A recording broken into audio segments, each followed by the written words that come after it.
HRA, House Rent Allowance. Under the Income Tax Act, NI 61 is a component of salary provided by an employer to an employee to meet the cost of renting a house. It is partially or fully exempt from tax under Section 10(13)(a) subject to certain conditions. Who can claim HRA?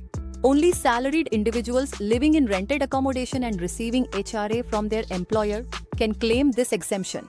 HRA Exemption Calculation Rule 2A. As per income tax, the exempt amount is the least of the following. 1.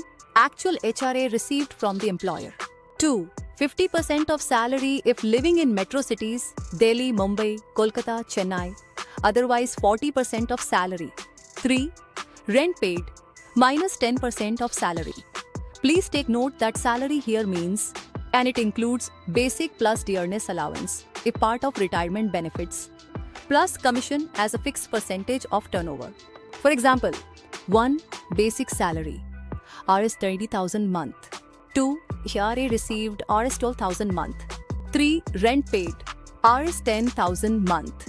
4. City, non-metro, say Pune. Step-by-step HRA calculation procedure. 1. Actual HRA received Rs 12,000. 2. 40% of salary Rs 12,000 time 40% of Rs 30,000. 3. Rent paid 10% of salary Rs 10,000 pound Rs 3,000 pound AU Rs 7,000.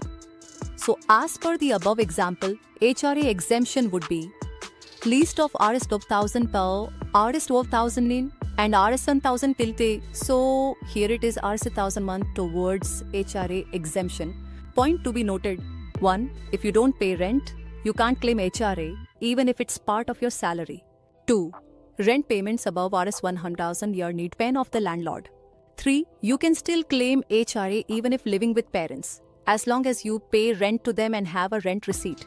Trust I'm able to explain and give clarity on the HRA and how to take HRA benefits as per the Income Tax Act. If you still have any doubts or queries around this, please do not hesitate to write us at our email ID, that is letsconnectwithsanjay@gmail. Come please like, share and subscribe to our channel. Press bell icon to get all new updates. Thank you so much for giving your time.